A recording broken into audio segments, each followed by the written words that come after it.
Olá, amante do terror. Cá estou eu mais uma vez trazendo mais um vídeo em relação ao Vita Carnis. Faz um tempinho já que eu trouxe aquele compilado que eu fiz de todos os vídeos que eu já tinha produzido em relação a esse Analog Horror. E, bom, se você quiser saber sobre toda a história até então, eu recomendo que você vá assistir. E vá assistir antes desse vídeo, porque senão você não vai entender muita coisa. Na verdade, você não vai entender nada. Então, se você ainda não assistiu, clica no card que tá aparecendo aí na tela e vá assistir. Agora, se você já assistiu, bom, Vita Carnis ganhou uma segunda temporada, e essa segunda temporada tem muitas coisas novas. Acredite, eu já vi e eu sei. Hoje eu vou mostrar pra vocês o que tem na segunda temporada, destrinchando os 2 vídeos que saíram até agora.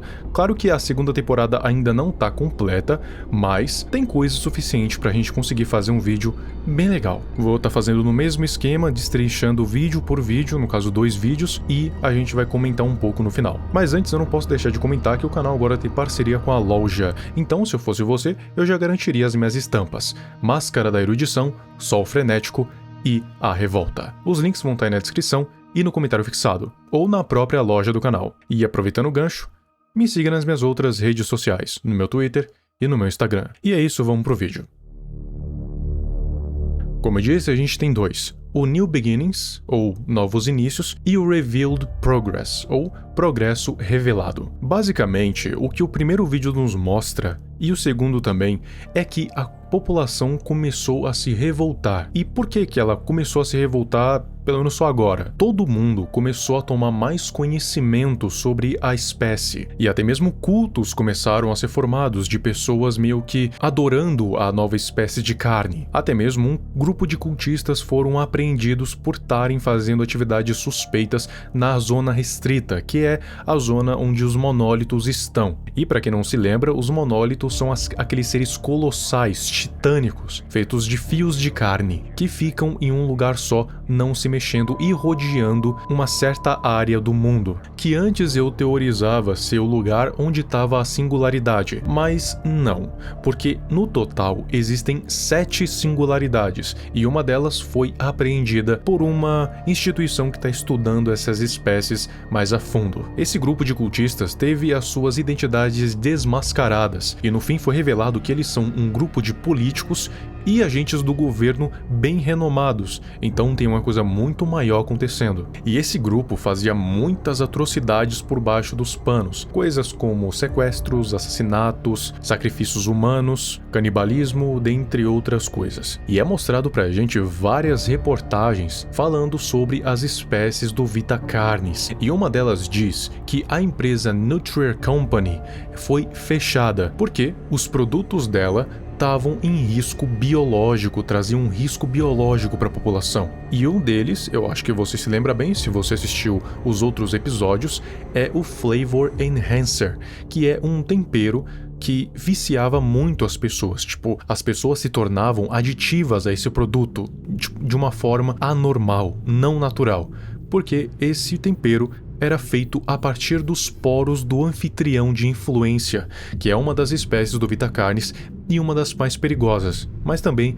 uma das mais raras. A sociedade agora tá em caos e até estão surgindo teorias sobre uma nova ordem mundial e que o símbolo seria um triângulo vermelho. E em seguida é mostrado pra gente uma imagem da singularidade confinada em um laboratório.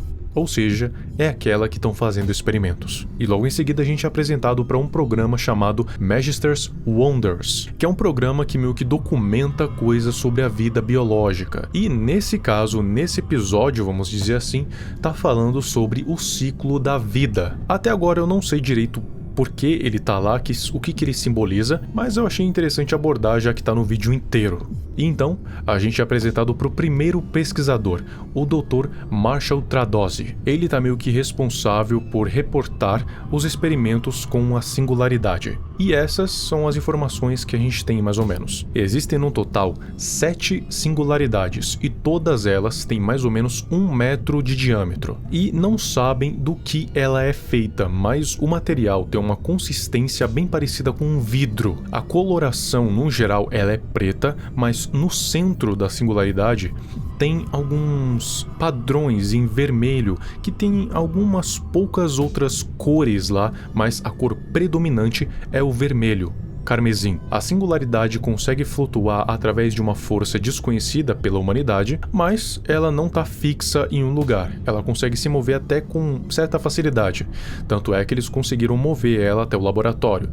E, estranhamente, não teve interferências. De acordo com alguns testes, a singularidade, essa esfera, libera alguns pulsos eletromagnéticos, algumas ondas eletromagnéticas, que apesar de serem meio aleatórias, elas são rítmicas e produzem esse som.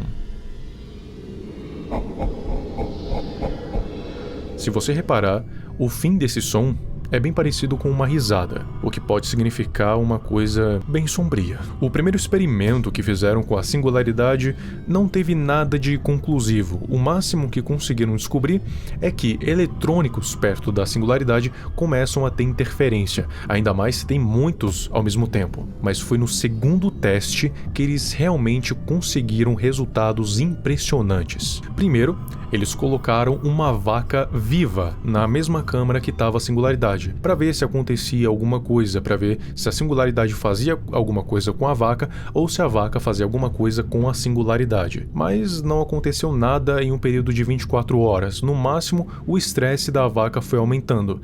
Mas eu acho que tem mais a ver com o fato dela estar confinada em um lugar só do que estar junto da singularidade. Então, fizeram um outro teste, agora com uma vaca morta. Só que, dentro dessa vaca morta, tem uma amostra de V1. V1 é uma amostra de Crow, que eles cultivaram dentro do laboratório, então não é a mesma coisa que um Crow selvagem. E o resultado foi impressionante. Depois de algum tempo lá dentro, o corpo da vaca simplesmente explodiu e o Crow começou a se espalhar muito rápido pela sala. Um comportamento bem diferente do que a gente está acostumado a ver no Crow, porque eles crescem aos poucos, eles não se espalham que nem um vírus desse jeito. Ela se espalhou por todo lugar e até tomou conta da câmera. E esse teste, ele simplesmente modifica tudo o que a gente já sabia até então sobre a espécie Vitacarnis num geral. Ele reescreve tudo. E em seguida a gente é apresentado para mais algumas imagens daquele programa lá que eu falei. Até a gente ser apresentado para outro pesquisador, o Dr. Rhodes Seres, que é o doutor que está supervisionando o cultivo de Crows. Eles fizeram um experimento com os Crows crescendo em 3 ambientes possíveis. O primeiro seria um Crow crescendo normalmente, como ele cresceria na natureza. O segundo seria com nutrientes externos, para ver se modificava alguma coisa. E o terceiro seria com ondas de rádio. No primeiro cenário, ela teve um crescimento normal sem anormalidades. No segundo, ela teve um crescimento mais acelerado por conta dos nutrientes, mas também sem nenhuma anormalidade. E no terceiro teste, o Crow, ele foi crescendo para cima do rádio, como se estivesse sendo atraído pelas ondas de rádio. E então ele envolveu o rádio antes de continuar crescendo normalmente. Mas até então, nenhum tipo de anormalidade, a não ser esse negócio do rádio. Mas uma coisa muito interessante na questão desses V1 é que eles criaram nódulos muito mais rápidos do que Crows selvagens. Então o ambiente modifica sim a quantidade de espécies de Vitacarnis que saem do Crow. E ele deu à luz a 7 trimmings, 2 meat snakes e até um mímico. Então, eles tinham bastante coisa para estudar ainda. E falando em estudar, a gente agora é apresentado para outro pesquisador, o Dr. Fount Penitro, que é um especialista em trimmings. Ele estava cuidando de uma colônia de trimmings e queria fazer um teste para ver como os trimmings se comportavam em uma situação social, como uma colônia se comportava socialmente. Eles pegaram vários tipos de comportamentos diferentes que os trimmings tinham. Por exemplo, eles são capazes de mostrar quando são estressados, então são capazes de mostrar quando não estão interessados em alguma coisa ou quando estão interessados, mas um teste que eles queriam fazer muito era enclausurar um trimming, deixando outros perto, mas toda vez que um determinado som era tocado, ele ia ganhar uma recompensa, um petisco. Só que, se outro som fosse tocado, água fria seria espirrada na cela. E para você que não sabe, os Trimmings não gostam nem um pouquinho de frio. Então seria quase como uma tortura, mas com propósitos de ganhar mais conhecimento. Então eles fizeram isso. Toda vez que um determinado som era tocado, o Trimming ganhava um petisco. Toda vez que o outro som era tocado, água fria era espirrada em cima dele. E o resultado disso foi impressionante. Todos os outros Trimmings, eles aprenderam com isso. Então, toda vez que o primeiro som era tocado, eles demonstravam interesse.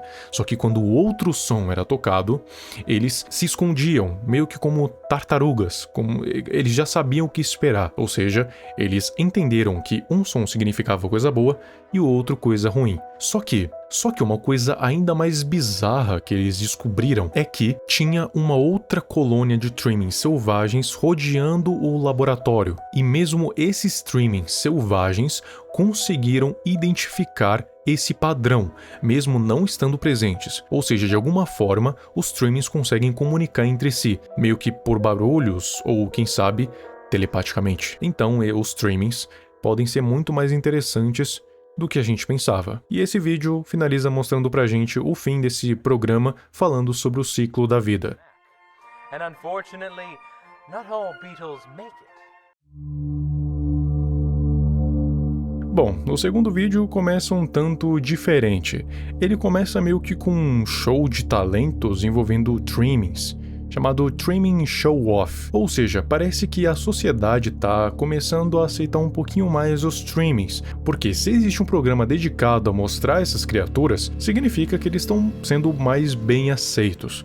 Ou pelo menos estão trabalhando nisso, né? E em seguida, de novo, é mostrado pra gente o Magistress Wonders, só que dessa vez, ao invés de ser focado em ciclo da vida, é focado em fósseis. Então tudo nesse vídeo envolvendo esse programa vai ser sobre fósseis. E agora começa a coisa mesmo. A gente é apresentado pro Dr. Asrin Griffiths, que vai meio que reportar um experimento que eles fizeram com uma meat snake, para ver até quanto ela tinha que comer para se dividir em uma mitose. Então, eles mantiveram uma meat snake filhote em cativeiro até ela ficar madura, o suficiente para conseguirem prender ela dentro de uma maca e ela ficar lá por 20 dias, só com eles alimentando ela dia e noite. Só que depois de passar 20 dias, ela ficou em um estado vegetativo, precisando de ajuda para comer. A pele dela ficou mais escura e muito mais resistente, resistindo a até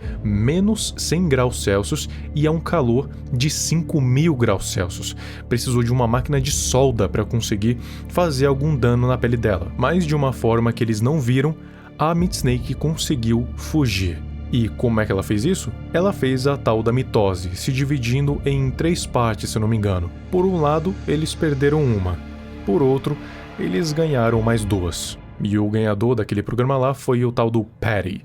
O último experimento foi feito com um mímico pelo Dr. Farren Browns. O objetivo desse experimento era ver a evolução dos mímicos e como que era o comportamento de caça deles. E, bom, foi e não foi um sucesso ao mesmo tempo. Eles descobriram que os juvenis caçam como qualquer outro predador. Eles emboscam a sua presa e atacam elas da forma mais brutal possível. E os mímicos especificamente preferem presas menores do que eles para conseguirem matar elas sem problemas. Só que eles perceberam que conforme eles vão crescendo, eles vão parando de comer, e alguns dos mímicos que eles tinham desde a juventude acabaram morrendo de fome. Por quê? Porque mímicos só comem carne humana. E, bom, como essa instituição não é a Fundação SCP, eles não forneciam carne humana para ela comer. Se fosse a Fundação SCP, eles pegariam um classe D aleatório e colocariam lá dentro da cela. Mas essa instituição é um pouco mais humanitária, então eles não fizeram isso. E o mímico acabou morrendo de fome. Mas felizmente eles conseguiram capturar mímicos já adultos. Como eles conseguiram fazer isso? Não se sabe, mas eles conseguiram. E eles até mesmo conseguiram pegar humanoides, que são mímicos que já comeram o suficiente para passar da próxima fase. Eles conseguiram fazer o experimento porque esses mímicos que eles capturaram tinham nutrientes suficientes no corpo deles para conseguir aguentar por alguns dias, ou até algumas semanas ou meses. Então, eles pegaram boa parte dos comportamentos de caça dos mímicos. Mas é basicamente aquilo que a gente já sabe. Os mímicos, eles costumam se esconder da sua presa, costumam observar muito bem a sua presa, o comportamento delas e então, em um momento oportuno, atacar. Inclusive, eles conseguem se esconder em móveis, em lugares até meio impossíveis. Então, basicamente, em lugar nenhum é seguro dos mímicos. E o vídeo se encerra da seguinte forma: aparentemente a singularidade meio que se instabilizou e acabou causando muito dano. Agora, de que jeito ela causou dano não é mostrado, mas provavelmente esses pulsos eletromagnéticos causaram muito dano, tanto nas pessoas quanto nos equipamentos eletrônicos. Tanto é que a câmera que está filmando acaba desligando. E esses pulsos podem acabar meio que provocando as outras espécies de Vitacarnes que estão ali nesse local. What's happening? What's happening to him? Get him out of here now! Get him out!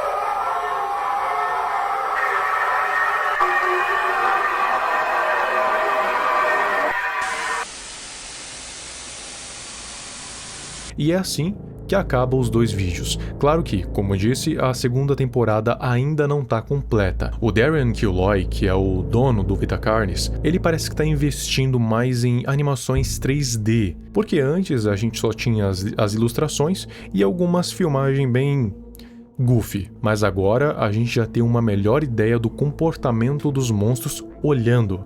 Então, eu tenho bastante expectativas em relação a essa nova temporada. E se continuar evoluindo desse jeito, a gente vai ter uma baita história para contar. Mas só esses dois únicos vídeos já deu para ter uma noção de muita coisa. A primeira, a sociedade já está muito mais ligada na espécie Vitacarnes e as autoridades estão começando a agir. Um pouco tarde, mas estão começando, e os humanos estão fazendo experimentos cada vez mais incisivos na espécie Vitacarnes e descobrindo muito mais coisas. E talvez em um futuro próximo, ou talvez não tão próximo assim, eles consigam fazer meio que essa espécie se extinguir. Se esse for realmente o objetivo, porque como a gente já sabe, muitos agentes do governo estão fazendo parte de um culto que adora essa espécie, então se livrar dela vai ser muito difícil, tanto por causa da própria espécie, quanto por causa dos próprios humanos. Mas me diz aí nos comentários o que você tá achando dessa nova temporada, ou o que você acha de Vitacarnes no geral. E aproveita que você vai descer e já garanta a sua estampa na loja, e me siga nas minhas outras redes sociais, no meu Twitter e no meu Instagram. Vitacarnes é um dos melhores analog horrors que eu já vi, se não o melhor que eu já vi. Muita gente acabou me conhecendo através do Vitacarnes e é uma das séries que mais faz sucesso aqui no canal. Então, agora só nos resta observar o que ele tem guardado pra gente. E o que será desse mundo se essa espécie continuar evoluindo desse jeito. Muito obrigado ao Graphic, ao Edinho e ao Juiz Pokemaster por terem se tornado abençoados. E se você quiser dar um apoio maior pro canal, assine um membro. Se não, apenas a sua presença já é o suficiente.